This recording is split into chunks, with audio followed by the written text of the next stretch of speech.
Yeah, that release clause is £30 million because Ipswich have been relegated. At the moment, what we are hearing this afternoon is that Manchester United are in pole position to sign him. One source has gone as far as telling us that he believes that the deal is very close and the player would be happy to move to Manchester United. Even though United aren't having a great season, he still feels that they're a big club. We've heard something similar as well from Matheus Cunha, the Wolves forward, who may well be moving to United as well.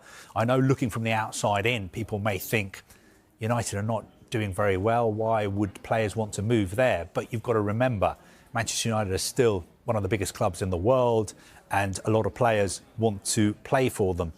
Although obviously the top players have other options as well. But look, lots of clubs are interested in signing Liam Delap. Clubs like Chelsea, potentially Nottingham Forest as well, would be interested in him.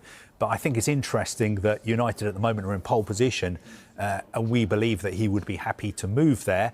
Although I think maybe we should wait and see what happens in the Europa final next week, because obviously if that money coming in, possibly Champions League. Well, I think United would be able to pay his release clause anyway. Right. It's £30 million, which in the grand scheme of things for top clubs, even in the PSR era, even if you're not in the Champions League, United would be able to afford that. But I think from a player's perspective, maybe it would be wiser to wait and see over the next few days to see, for instance, Chelsea going to be in the Champions League and Manchester United going to be in the Champions League. But I think regardless of that, I get the feeling that the player would be up for moving to United, even if they were not to make the Champions League. The latest information we have is that they do not have just one target. Okay. I know there's been lots of talk about the fact that their new sporting director, Andrea Berta, wants Viktor Gyokeres, prolific Sporting Lisbon striker. He's got an extremely impressive scoring record in the Portuguese league. And there have been lots of reports that Berta wants Gyokeres, and he's told Mikel Arteta, this is the striker we need to sign. Now, my information is that they haven't yet narrowed it down to one name, which means that somebody like RB Leipzig's Benjamin Sesko is still very much on their radar as well. But what I can tell you is that Mikel Arteta will be seriously backed in the transfer market this summer. He will have at least £100 million to spend, plus any funds that are raised from selling players.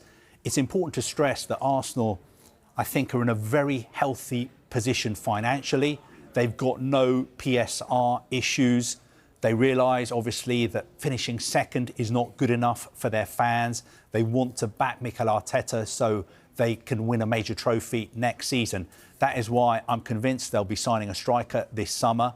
They're very confident as well of signing Martin Zubimendi from Real Sociedad. He's a player who Bayern Munich have tried to sign, Liverpool have tried to sign. I am sure that he will become an Arsenal player. They will trigger his release clause, €60 million at the end of the season. So make no mistake, this is going to be a big summer for Arsenal and Mikel Arteta. He said it himself a couple of weeks ago that this will be a big summer for them in the transfer market. So I know there's lots of Arsenal fans out there putting pressure on the club to spend big this summer. I'm not saying that Arsenal are going to go crazy. They're not just going to throw their money around. They will still be careful, but Mikel Arteta will be backed at least £100 million. I wouldn't be surprised if you take into account the players who could be leaving if their final outlay wasn't close to £200 million. And you can't get much for £100 million these days. No, but really? You have to bear in mind you're not paying that all at once. No, I suppose. You know, I don't want to become an accountant and start talking about, you know, how players are paid for. Yes, but it's done over the terms of their contract. Yeah. So it's not as if they need to put all the money down on the table. Yeah. But I think Arsenal, at least £100 million, maybe even closer to £200 million. So potentially good news for Arsenal fans. Let's talk about Manchester United. What have you made of this season so far? It's a disaster. It's not a great season. I think Amorim knows that. I had a meeting with him and he's not happy, but I love his humility. you know, he admit things. Like, you remember what happened with Rashford. He said, guys, I couldn't get the best out of Rashford. Emery do it. So I love his honesty. And, you know, he was like, I said, welcome to our club. He said, no, Patrice, I'm in your club. Like, spend more time with us because, you know, I want to really to succeed. So I love the personality. But, of course, the results are really bad this season. We got, I would say, a last chance to win the Europa League, but it's against Tottenham. They beat us in, I think, 3 times this year. So it won't be an easy game. But even if we won, I know inside Amorim and the player, you know, United, you got the DNA to win trophy. But we won't call it like we had an amazing season. We will say, like, if we won, we saved what it was about to be saved this year. So this is the last chance. Good luck, you know. Like I say, history never die. That's why I'm confident, because we know to win trophy. You know, some team, they play well all the year, and at the end, they end up trophyless. So I'm confident, but it's going to be tough. Do you think United can then save their season if they win the Europa League? Because we know there's around 100 million up for grabs, and that place in the Champions League, despite the fact United probably aren't in a position to win it right now, but that could prove absolutely vital when it comes to this summer, potentially attracting players again as well. Definitely. I think every club now, you know, if you want to attract them, you need to be playing in the Champions League, and especially a club like Man United. So it's definitely the biggest game for Amorim and his player this season. You know, I don't like to say we get that chance, because also don't forget, they work hard also to be in Europa League. I know in the league it's not great, but also it means like they make the effort in the cup. And maybe, you know, when you see the season was over, you have to focus on something can save the season, and it's the Europa League. And I see some people were like, oh, it's possible 2 teams, you know, I will say like 17 or whatever, and Tottenham are going to play and going to be qualified for the Champions League. But nobody was watching the Europa League before. That we had this, I will say, these things where we can qualify for the Champions League. So I don't understand why people are jealous and criticize, because we're watching the Europa League because of that. So good luck for both teams, but come on, United. It's been a roller coaster watching United in the Europa League this season, not to mention the second leg against Lyon, where it felt like it was all over, but United now have the opportunity to do something special. It's United, like you say. What a great game.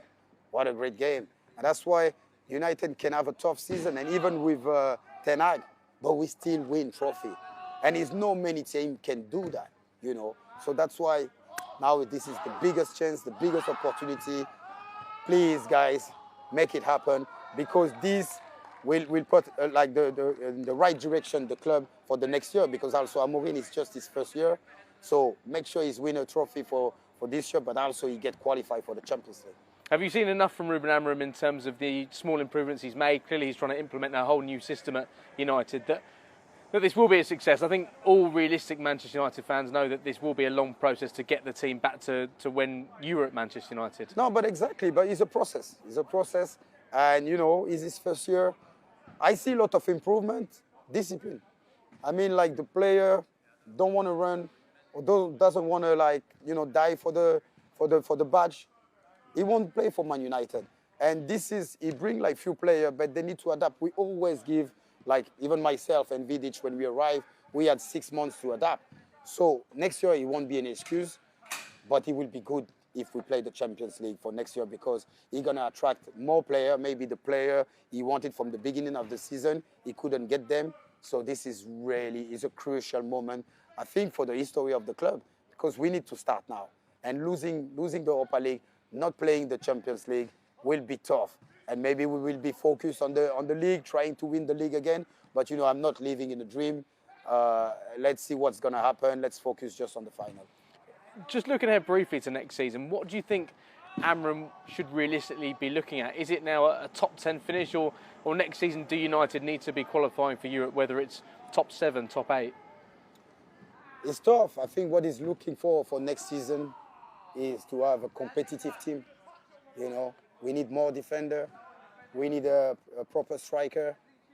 Maybe some midfield to support Bruno, because I heard in Saudi, you know, they offer a lot of money to get Bruno. I think it will be a mistake to let him go. People talk about his age, 30. No, he's the most important player in the team. I think if Bruno wasn't there, maybe we wouldn't be even in the final of the Europa League. So Or potentially relegated from the Premier League, yeah, maybe. you know, I'm not afraid and ashamed to say that. This could have been possible. But now we are in this final. Make sure next year, you know, we get the right player to be competitive, because we have to forget this season. Lenny Yoro is a player who took some time to adapt, like you did at Yes. Manchester United, but probably put in his best performance against Athletic Club on Yes. Thursday. Let's hope the injury he picked up on Sunday isn't too much of a concern, but how impressed have you been by the way he's taken to being at a club like Manchester United? You know, I think Lenny have not other choice to succeed, because French player, they succeed at United. I remember when I win my first Premier League, I was with the French flag, and it was the picture of Eric Cantona, the king. And when I saw him, I say, thank you for opening the door to all the French players. He said, Patrice, thank you, because I think like that door, you smash it. So this was one of the biggest compliments. But yeah, you have is a history with the French player playing for Man United. But like I say, he's young, he's got a lot of quality, he needs to adapt. At the beginning, you know, it's normal, he will make some mistake. Now he played an amazing game against Atletico, but he needs to keep going. I hope he's going to be ready for the final, play another amazing game, and of course, get his hand of his first trophy, because that's what it's all about. I remember even my first difficult 6 months. After 3 months with Man United, I won my first trophy, the Carling Cup in Cardiff. And I remember I get in the bus, and I was to the boss Ferguson. Oh, it's so easy to play for Man United. After 3 months, you already get a trophy. So that's what I wish for Lenny. And you've beaten Tottenham in a final as well. That happened in 2009. Tottenham have waited a long time to win a trophy. Manchester United, despite the fact they've had a difficult few seasons, they have won trophies in the past 2 years. So in terms of that game itself, despite the fact United have lost 3 times to Spurs this season, that experience of being in finals, winning finals so recently, could that be an important factor? It's an important factor. Let's be realistic. United used to be in the final, and it is no excuse, like I say, because I don't know how to explain it. And I lost, I think, 2 finals of Champions League with Man United against Barcelona, but we're ready. We're normally ready to win trophy, and the fans, the ex-legend player, we know that. That's why we're going to be behind them, and we won't be surprised if we win, because that's our duty. That's when you sign for Man United. It's all about winning trophy. Of course, it's with the style of play. The style of play is not ready yet, but at least get your hand in the trophy. Pole position to sign Blues striker Liam Delap in the summer. Delap, 22, has a relegation release clause in the contract he signed after joining the Blues for an initial $15 million from Manchester City in July last year, which means he can depart Portman Road for $30 million in the close season. Chelsea and United were among the first to make their interest in the England U21 international known, but with Liverpool, Arsenal, Tottenham, Newcastle United, Everton and Nottingham Forest all now having joined them as decision time approaches. According to Sky Sports, Delap would be happy to join the Red Devils this summer, with Champions League qualification via a Europa League win potentially giving their case a boost when he ultimately makes his choice. We understand there are indeed some in Delap's camp who favour a move to United. However, the player himself is still open-minded on his destination, but with an exit from town all but certain. Delap has scored 12 goals for the Blues this season, his first Premier League campaign. Ipswich Town star Liam Delap is leaning towards a switch to Manchester United over Chelsea. United and the Blues are looking set to trigger Delap's $30 million release clause this summer. According to TalkSport, though, the striker would be more keen to move to Old Trafford. That is after he left Man U's rivals Manchester City last summer. Manchester United have opened talks with Bournemouth star Antoine Semenyo over a potential transfer. United are gearing up for a big summer as they try and fix the holes in their struggling squad after their worst ever Premier League season. And according to TalkSport, that could include bringing in Semenyo in the summer transfer window. The same source claims the Winer has already held talks with Man United XX over a move in the summer.